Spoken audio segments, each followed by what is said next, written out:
ಬಜರಂಗಿ ಯಾಕೇನು ಹೇಳ್ತಿಲ್ಲ? ಭಯದಿಂದ ಇವನಿಗೆ ಮಾತಾಡಕ್ಕಾಗ್ತಿಲ್ಲ. ಆದಷ್ಟು ಬೇಗ ಊರು ಕರ್ಕೊಂಡು ಹೋಗೋಣ. ಕೃಷ್ಣ, ನಾನ್ ಬೇಡ ಅಂದ್ಮೇಲೂ ನೀನ್ ಹೇಗ್ ಬಂದೆ? ಉತ್ತರ ಕೊಡು. ಈಗ ಮನೆಗ್ ನಡಿ. ನಿನ್ನ ಒರಳಿಗೆ ಕಟ್ ಹಾಕ್ತೀನಿ. ಒಂದ್ ಕ್ಷಣಕ್ಕೂ ನಿನ್ನ ಬಿಡಲ್ಲ. ನಡಿ. ಅಲ್ಲಿ ನೋಡಿ, ನೀರಲ್ಲಿ ಏನೋ ಇದೆ. ಎಲ್ಲರೂ ಇಲ್ಲಿ ಬನ್ನಿ. ಅಲ್ಲಿ ಯಾವುದೋ ಪ್ರಾಣಿ ಇದೆ.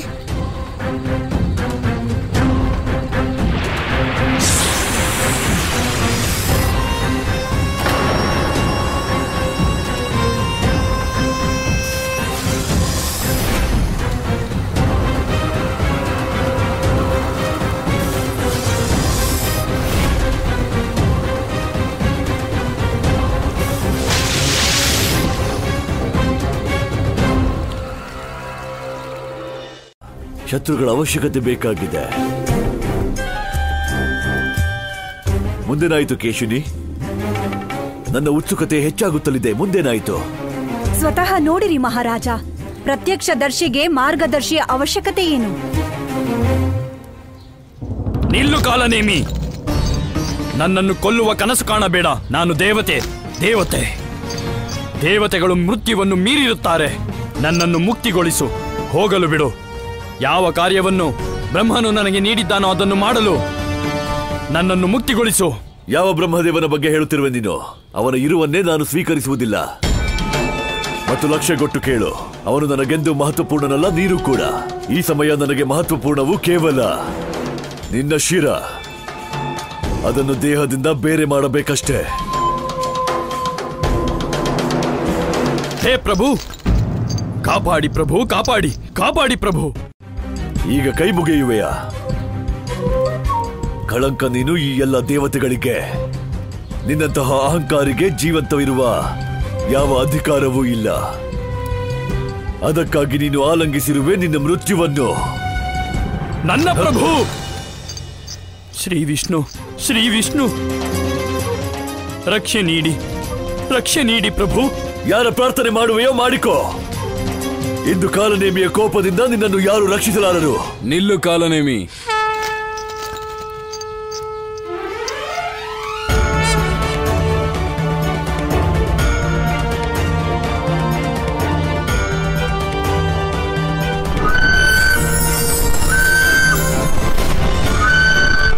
ಪ್ರಭು. ವಿಷ್ಣು ಇಲ್ಲಿಯೋ? ಗೋಕುಲ ಜನರೇ, ನಿಮಗೇನನ್ಸತ್ತೆ? ಶರಣಾಗೋದ್ರಿಂದ, ಕ್ಷಮೆ ಕೇಳೋದ್ರಿಂದ ಅವನು ದಯೆಯ ಮಳೆ ಸುರಿಸೋದಕ್ಕೆ ಪ್ರಾರಂಭ ಮಾಡ್ತಾನ? ಯಾವತ್ತೂ ಇಲ್ಲ. ಎಲ್ಲರೂ ಕೇಳಿ, ವೃಷಭಾನು ನಿಜ ಹೇಳ್ತಿದ್ದಾನೆ. ಶರಣಾಗೋದ್ರಿಂದ ಅವನು ನಮ್ಮ ಮೇಲೆ ದಯೆ ತೋರ್ಸಲ್ಲ, ಇನ್ನೂ ಕ್ರೂರಿ ಆಗ್ತಾನೆ. ಅದಕ್ಕೆ ನಾವು ಅವನ ಹತ್ರ ಕ್ಷಮೆ ಕೇಳಲ್ಲ. ನಾವು ಈ ಅಪಾಯನ ಎದುರಿಸ್ತೀವಿ. ನಾವು ಇದಕ್ಕೂ ಮೊದಲು ಎಂತೆಂತ ರಾಕ್ಷಸರನ್ನ ಎದುರಿಸಿದೀವಿ. ಇಲ್ಲ ನಂದ,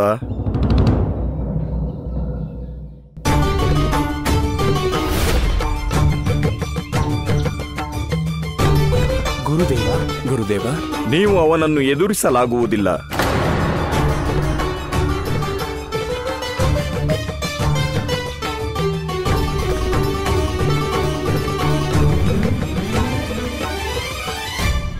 ಪ್ರಣಾಮಗಳು. ಪ್ರಣಾಮಗಳು. ಕೊಂದಿದ್ದಾನೆ. ಹಾಗಾಗಿ ಇದನ್ನು ಕೂಡ ಸಾಕು. ಮತ್ತೆ ಇಂಥ ಮಾತಾಡ್ಬೇಡಿ ನೀವು. ಇಲ್ದಿದ್ರೆ ನಾನು ಶಿಷ್ಟಾಚಾರನ್ ಮರಿಬೇಕಾಗತ್ತೆ. ಇಡೀ ಗೋಕುಲದಲ್ಲಿ ಒಂದೇ ಮಗು ಇರೋದಾ? ನಿಮಗೂ ಒಬ್ಬ ಮಗ ಇದ್ದಾನಲ್ಲ, ಅವನನ್ನ ಯಾಕೆ ಕಳ್ಸೋದಿಲ್ಲ? ನನ್ ಕಣ್ಣನ ಹಿಂದೆ ಯಾಕೆ ಬಿದ್ದಿದ್ದೀರಾ ನೀವೆಲ್ರೂ ಈ ರೀತಿ? ನಿಮ್ಮ ಮಗ ಕೃಷ್ಣನಲ್ಲಿ ದಿವ್ಯ ಶಕ್ತಿ ಇದೆ ನಂದರಾಣಿ. ಹಾ ಅಮ್ಮ, ನಂಗ್ ಪೂರ್ತಿ ನಂಬಿಕೆ ಇದೆ. ನಾನು ಆ ವಿಶಾಲವಾದ ವಿಷನಾಗನ್ನ ಸಾಯಿಸ್ತೀನಿ. ಸಾಕು ಕೃಷ್ಣ, ಸುಮ್ನಿರು. ನಿನ್ನ ವೀರತ್ವ ತೋರಿಸೋ ಅವಶ್ಯಕತೆ ಏನಿಲ್ಲ. ನೀನೊಬ್ಬ ಪುಟ್ಟ ಬಾಲಕ ಅಷ್ಟೇ. ನಿನ್ ಮನ್ಸಿಗೆ ಬಂದಿದ್ದನ್ನೆಲ್ಲ ಮಾಡೋಕ್ಕಾಗಲ್ಲ. ನಿನ್ನ ಅಮ್ಮ ನಾನು.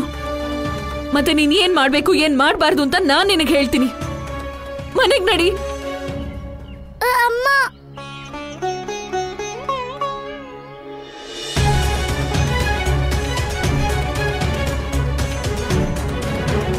ದುಃಖದಲ್ಲಿ ಅವ್ರ ಜೊತೆಗಿರ್ಬೇಕು ಅಂತ. ಅದಕ್ಕಾಗಿ ನಾನು ಹೋಗಿದ್ದು. ಕಂದ, ನಿನಗ್ ನನ್ನ ಈ ಮಾತ್ ನೆನ್ಪಿದೆ. ಆದ್ರೆ ನಿನಗೆ ಈ ಮಾತ್ ನೆನ್ಪಿಲ್ವಾ? ಮಕ್ಕಳು ಯಾವ್ದೇ ಕೆಲ್ಸ ಮಾಡೋಕ್ಕೂ ಮುಂಚೆ ಅಪ್ಪ ಅಮ್ಮನ ಆಜ್ಞೆ ತಗೋಬೇಕು ಅಂತ. ಯಾಕೆ ನೆನ್ಪಿರುತ್ತೆ ಹೇಳು?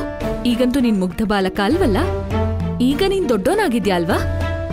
ಅದಕ್ಕೆ ನೀನ್ ಏನ್ ಮಾಡ್ಬೇಕು ಅದನ್ನೇ ಮಾಡ್ತೀಯ.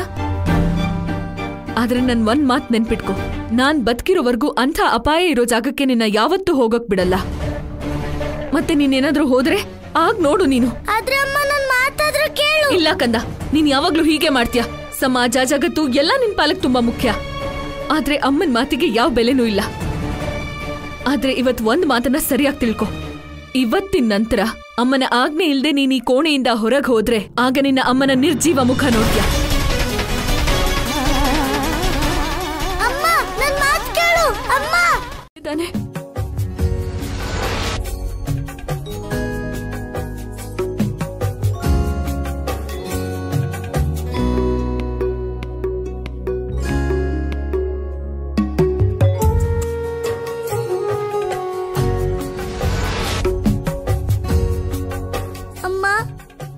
ನನ್ ಗೊತ್ತಿರ್ಲಿಲ್ಲ ನನ್ ಕೆಲ್ಸದಿಂದ ನಿಂಗಿಷ್ಟು ದುಃಖ ಆಗುತ್ತೆ ಅಂತ. ಗೊತ್ತಿದ್ದಿದ್ರೆ ನಾನ್ ನಿಜವಾಗ್ಲೂ ಹೊರ್ಗೋಗ್ತಿರ್ಲಿಲ್ಲ. ಆದ್ರೆ ನಾನ್ ನಿಂಗೆ ಇವತ್ತು ವಚನ ಕೊಡ್ತೀನಿ ಅಮ್ಮ. ನಾನ್ ನಿನ್ನ ಕೇಳ್ತೇನೆ, ಯಾವತ್ತೂ ಎಲ್ಲೂ ಹೋಗೋದಿಲ್ಲ. ನಿನ್ ಮೇಲೆ ಆಣೆ ಅಮ್ಮ.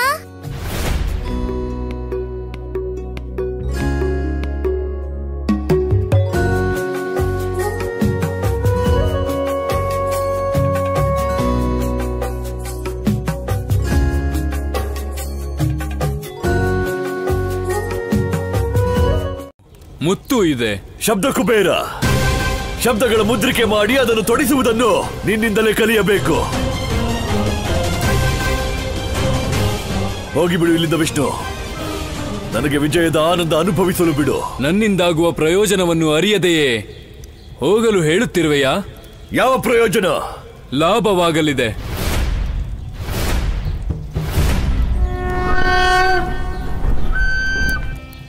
ಲಾಭ? ನಿನಗೂ ಅದೇ ಕೇಳಿಸಿತ್ತಲ್ಲವೇ ನಾನು ಕೇಳಿದಂತೆ? ಲಾಭ? ವಿಷ್ಣುವಿನ ಬಾಯಿಯಲ್ಲಿ ಅವನು ಲಾಭ ಶಬ್ದವನ್ನು ಉಚ್ಚರಿಸಿದ್ದಾನೆ. ಇಲ್ಲ ಇಲ್ಲ ಇಲ್ಲ ಇಲ್ಲ, ಸಾಧ್ಯವೇ ಇಲ್ಲ. ವಿಷ್ಣು ಮತ್ತು ಲಾಭ ಎರಡು ಧ್ರುವಗಳ ಅಂತರ. ಇದು ಸಾಧ್ಯವಿಲ್ಲ. ಇದು ವಿಷ್ಣುವಿನ ಒಂದು ಮೋಸ. ಯಾವುದು ದೊಡ್ಡ ಜಾಲ ಇದು. ಸರಿಯಾದ ಮಾತು ಮಹಾರಾಜ. ಈಗಲೇ ತಿಳಿಯುತ್ತದೆ ಮಹಾನ್ ಮೋಸಗಾರನ ರಣನೀತಿ. ಹೊರ್ಗೋಗಕ್ಕಾಗಲ್ಲ, ನಮ್ಮಮ್ಮನ ಅನುಮತಿ ಇಲ್ಲ. ನೀವೆಲ್ಲ ಹೋಗಾಡಿ, ಆಮೇಲೆ ಯಾರು ಗೆದ್ರು ಯಾರು ಸೋತ್ರು ಅಂತ ನನ್ಗೆ ಬಂದ್ ಹೇಳಿ. ಕೃಷ್ಣ, ನೀನೇನಾದ್ರೂ ಬೇಕಂತ ನನ್ನ ಹತ್ರ ಸೋತೋಗೋ ಭಯಕ್ಕೆ ಆಟ ಆಡೋಕ್ ಬರ್ತಾ ಇಲ್ವಾ? ಗೆಲ್ಲದು ಸೋಲೋದು ಆಟದ ಭಾಗ ಅಣ್ಣ, ಅದ್ರಲ್ಲಿ ಯಾಕೆ ಭಯ? ಮತ್ ನೀನ್ ಯಾಕೆ ಬರ್ತಿಲ್ಲ ಆಟ ಆಡೋಕೆ? ನನ್ಗಿಷ್ಟ ಇಲ್ಲ. ನಾನ್ ಮಾಡೋ ಕೆಲ್ಸದಿಂದ ಅಮ್ಮಂಗೆ ಸ್ವಲ್ಪನೂ ದುಃಖ ಆಗ್ಬಾರ್ದು. ನಾನ್ ಈ ಕೋಣೆಯಿಂದ ಹೋಗೋದು ಅಮ್ಮ ನನ್ನ ಶಂಸಿತೀನಿ ಅಂದಾಗ, ಹಾಗೆ ಈ ಕೋಣೆಯಿಂದ ಹೊರಗೋಗಕ್ಕೆ ಅನುಮತಿ ಕೊಟ್ಟಾಗ. ಕೃಷ್ಣ, ನೀನ್ ಹೊರಗಡೆನೆ ಬರ್ದೇ ಇದ್ರೆ ನಮ್ಗೆ ಮಾರ್ಗದರ್ಶನ ಮಾಡೋರು ಯಾರು? ಹೌದು ಕೃಷ್ಣ, ನೀನ್ ಇಲ್ದೆ ನಾವು ಒಂಟಿಯಾಗಿದ್ದೀವಿ. ಅರ್ಥ ಆಗುತ್ತೆ ಗೆಳೆಯರಿ, ಆದ್ರೆ ನನ್ನ ಅಮ್ಮನ ಆಸೆನೆ ಎಲ್ಲಕ್ಕಿಂತ ದೊಡ್ಡದು. ನೀವೀಗ ಹೋಗಿ ಆಟದಲ್ಲಿ ಏನೇನಾಯ್ತು ನನ್ಗ್ ಬಂದ್ ಹೇಳಿ. ಲಾಭ ಅದು ನಿನ್ನಿಂದ. ದೇವತೆಗಳನ್ನೇ ವಧಿಸಲು ಹೊರಟಿರುವೆ. ಇದೇ ಸತ್ಯವೆಂದಾದರೆ ನೀಡುತ್ತೇನೆ ಜೀವದಾನ. ಈ ದೇವತೆಗಳಿಗೆ ಸ್ವಲ್ಪ ಸಮಯದವರೆಗೆ. ಇಲ್ಲ ಇಲ್ಲ ಇಲ್ಲ, ಕಾಲನೇಮಿ ಬೇಡ. ಕಾಲನೇಮಿ, ಆಗ ನಿನಗೆ ಸಫಲತೆ ಅವಶ್ಯವಾಗಿ ದೊರೆಯುತ್ತದೆ.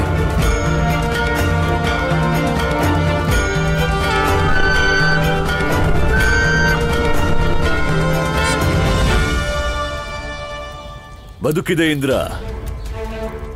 ನೀವೆಲ್ಲ ದೇವತೆಗಳು ಸಹ. ಅಮೃತವೇ ನಿಮಗೆ ಜೀವದಾನ ನೀಡಿದೆ.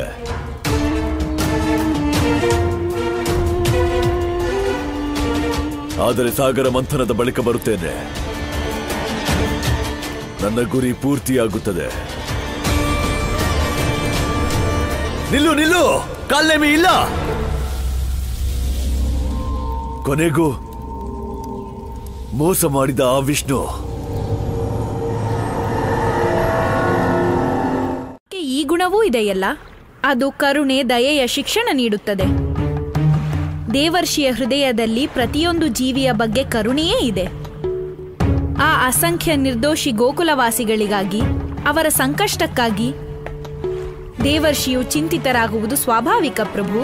ನಾರಾಯಣ ನಾರಾಯಣ, ನಿಮಗೆ ಕೋಟಿ ಕೋಟಿ ಧನ್ಯವಾದ ಮಾತೆ. ನೀವು ಸರಿಯಾಗಿ ವ್ಯಾಖ್ಯಾನ ನೀಡಿ ನನ್ನ ಯೋಚನೆಗೆ ಪುಷ್ಟಿ ಕೊಟ್ಟಿರಿ. ಹೇಳಿ ಪ್ರಭು, ಗೋಕುಲದ ಕಠಿಣ ಪರಿಸ್ಥಿತಿಗಳು ಈಗ ವಿಕಾರ ರೂಪ ಪಡೆಯುತ್ತಿವೆ. ಪ್ರಭು, ಮನುಷ್ಯರು ಸಾಯುತ್ತಿದ್ದಾರೆ, ಜನರು ರೋಗಗ್ರಸ್ತರಾಗುತ್ತಿದ್ದಾರೆ, ಅವರೆಲ್ಲ ತಮ್ಮ ಊರು ಮನೆಗಳನ್ನು ತೊರೆಯುತ್ತಿದ್ದಾರೆ. ಮತ್ತು ಇವರೆಲ್ಲರ ಸಹಾಯಕ ಪ್ರಭುವು ಅಲ್ಲಿ ತನ್ನ ತಾಯಿ ಯಶೋದೆಯ ಪ್ರಮಾಣದಲ್ಲಿ ಬಂಧಿತನಾಗಿದ್ದಾನೆ. ಇದು ಹೇಗಿದೆ ಎಂದರೆ ಗೋಕುಲವಾಸಿಗಳ ಕಲ್ಯಾಣದ ಎಲ್ಲಾ ಮಾರ್ಗವು ಮುಚ್ಚಿದಂತಿದೆ ಪ್ರಭು. ಭಗವಂತನ ತುಂಬಾ ದೊಡ್ಡ ಕೃಪೆ ಇದೆ. ಹಾಗಾಗಿ ಎಷ್ಟೇ ರಾಕ್ಷಸರು ನಮ್ಮ ಗೋಕುಲದ ಮೇಲೆ ದಾಳಿ ಮಾಡಿದ್ರು ಅವರೆಲ್ಲರೂ ಕೂಡ ನಮ್ ಕೃಷ್ಣನ್ ಎದುರಿಗೆ ಸೋತಿದ್ದಾರೆ. ಎಂತ ತಂದೆ ನೀವು ನಂದರಾಜ. ನೀವ್ ನಿಮ್ ಮಗನ್ನ ಜಗತ್ತಲ್ಲೇ ವಿಷಕಾರಿ ಸರ್ಪ ಕಾಳಿಂಗ ನಾಗನ ಜೊತೆ ಯುದ್ಧ ಮಾಡಕ್ ಕಳಿಸ್ತಿದ್ದೀರಾ? ಆ ಪುಟಾಣಿ ಮುಗ್ಧ ಬಾಲಕನ್ನ ಆ ಸರ್ಪಕ್ಕೆ ಆಹಾರವಾಗಿ ಕೊಡ್ತಿದ್ದೀರಾ? ಸ್ವಲ್ಪನೂ ಪ್ರೀತಿ ಇಲ್ವಾ ನಿಮ್ ಹೃದಯದಲ್ಲಿ? ಯಶೋದೆ, ನಾನೊಂದ್ ತಂದೆ. ಈಗ ನಾನೆಲ್ಲಿ ಹೇಳ್ದೆ ನಮ್ ಕೃಷ್ಣ ಕಾಳಿಂಗನ್ ಜೊತೆ ಯುದ್ಧ ಮಾಡ್ಲಿ ಅಂತ? ನಾನ್ ಹೇಳ್ತಿರೋದು ಇಷ್ಟೇ, ನಮ್ ಕೃಷ್ಣ ಗೋಕುಲ ಜನರ ಮಧ್ಯೆ ಇದ್ದು ಅವ್ರಿಗೆ ಧೈರ್ಯ ಹೇಳಿ. ನಂದರಾಜ, ನಾನ್ ನಿಮ್ ಮಾತನ್ ಕೇಳಲ್ಲ. ಮತ್ತೆ ಏನಾದ್ರೂ ನೀವ್ ಹಠ ಮಾಡಿದ್ರೆ ನಾನ್ ಸ್ಪಷ್ಟವಾಗಿ ಹೇಳ್ತಿದ್ದೀನಿ, ನಾನ್ ನನ್ ಕೃಷ್ಣನ್ ಕರ್ಕೊಂಡು ಗೋಕುಲದಿಂದ ಹೊರಟೋಗ್ತೀನಿ.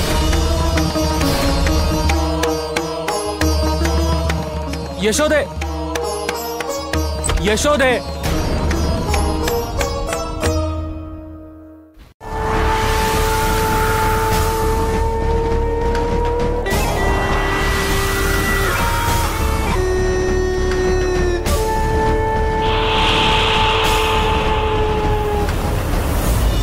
ಕೃಷ್ಣ, ನನ್ನನ್ನ ಕಾಳಿಂಗನಿಂದ ನೀನೇ ಕಾಪಾಡ್ಬೇಕು. ಇವನ್ ವಿಷದಿಂದಾಗಿ ನನ್ಗೆ ತೊಂದರೆ ಆಗ್ತಿದೆ. ನಿನ್ನ ಭಕ್ತಿನ ಕಾಪಾಡು ಕೃಷ್ಣ, ಕಾಪಾಡು. ಈ ಯಮುನಾಳ ಕರೆಯನ್ನ ಆಲಿಸು. ನಾನು ಗೆದ್ದೇ ಬಿಟ್ಟೆ. ಯಮುನೆಯಲ್ಲಿ ಇರುವ ನೀರನ್ನಷ್ಟು ನಾನು ವಿಷದಿಂದ ತುಂಬಿಸಿ ಬಿಟ್ಟೆ. ಈಗ ಯಮುನೆಯ ಜೊತೆಗೆ ಈ ಭೂಮಿ ಮೇಲಿರೋ ಎಲ್ಲಾ ನೀರನ್ನು ನಾನು ವಿಷ ಮಾಡ್ಬಿಡ್ತೀನಿ. ಇಲ್ಲಿರೋ ಪೂರ್ತಿ ಧರೆಯನ್ನ ಧಾರಾಶಾಹಿ ಮಾಡ್ಬಿಡ್ತೀನಿ. ಆಗ ಇಲ್ಲಿರೋ ಜನರೆಲ್ಲ ನನ್ನ ಹತ್ರ ಬಂದು ತಮ್ಮ ಜೀವದ ಭಿಕ್ಷೆ ಕೇಳ್ತಾರೆ. ಅದು ಯಾಕಂದ್ರೆ ನೀನು ಕಾಳಿಂಗ ನಾಗನ್ ಜೊತೆ ಹೋರಾಡಬಾರ್ದು ಅಂತ. ಆದ್ರೆ ನನ್ಗೆ ಶಕ್ತಿ ಇದೆ ಅವನ್ನ ಎದುರಿಸೋಕೆ. ಆದ್ರೆ ನಿನ್ಗೂ ಗೊತ್ತಿದೆಯಲ್ಲ. ಹೌದು, ಗೊತ್ತು. ಆದ್ರೆ ಕೃಷ್ಣ ಅವನು ಕಾಳಿಂಗ ನಾಗ, ಜಗತ್ತಲ್ಲೇ ತುಂಬಾ ವಿಷ ಇರೋ ನಾಗ. ಅವನ್ ವಿಷದಿಂದ ಇಡೀ ಬ್ರಜಮಂಡಲದ ಜನ ಒದ್ದಾಡ್ತಾ ಇದ್ದಾರೆ. ಅದಕ್ಕೆ ಕಾಪಾಡ್ಬೇಕಲ್ಲ ಬ್ರಜಮಂಡಲನ. ಆದ್ರೆ ಅತ್ತೆ ನಿನ್ನ ಅವನಿಂದ ಕಾಪಾಡ್ತಾ ಇದ್ದಾರೆ. ಅವಳು ಅಮ್ಮ ಕೃಷ್ಣ. ಜಗತ್ತಿನ ಎಲ್ಲ ಅಮ್ಮಂದ್ರು ಹೀಗೆ ಇರ್ತಾರೆ. ಎಲ್ಲ ಅಮ್ಮಂದಿರ್ ಮನ್ಸು ಕೂಡ ಹೀಗೆ ಇರುತ್ತೆ. ನಿನಗ್ ಗೊತ್ತಾ, ಹರಿಹರ್ ಮಾವ ಎಷ್ಟು ದೊಡ್ಡವರು. ಅವ್ರೇನಾದ್ರು ಹೊತ್ತಿಗೆ ಸರಿಯಾಗಿ ಊಟ ಮಾಡ್ದಿದ್ರೆ ಅವ್ರಮ್ಮ ಈಗ್ಲೂ ಅವ್ರಿಗೆ ಬೈತಾರೆ. ನನ್ನಮ್ಮ ನನಗೇನ್ ಕಡಿಮೆ ಬೈತಾಳಾ? ನಿನಗೆ ಅತ್ತೆ ಒಂದೇ ದಿನ ಬೈದಿದ್ದು. ನಿನ್ನಿಂದಾಗಿ ನಾನಂತೂ ದಿನ ಬೈಸ್ಕೋತೀನಿ. ಇವತ್ತು ಬೈಸ್ಕೋತೀನಿ. ಮತ್ತೆ ಬಂದು ಇಲ್ಲಿಗೆ ನಿನಗೆ ತಿನ್ಸೋಕೆ. ನೀನ್ ತಿನ್ನು, ನಾನು ಹೋಗ್ತೀನಿ. ಇಲ್ದಿದ್ರೆ ಇಲ್ಲ ಅಂದ್ರೆ ನಾನು ಹಸ್ಕೊಂಡ್ ಕೂತಿರ್ತೀನಿ.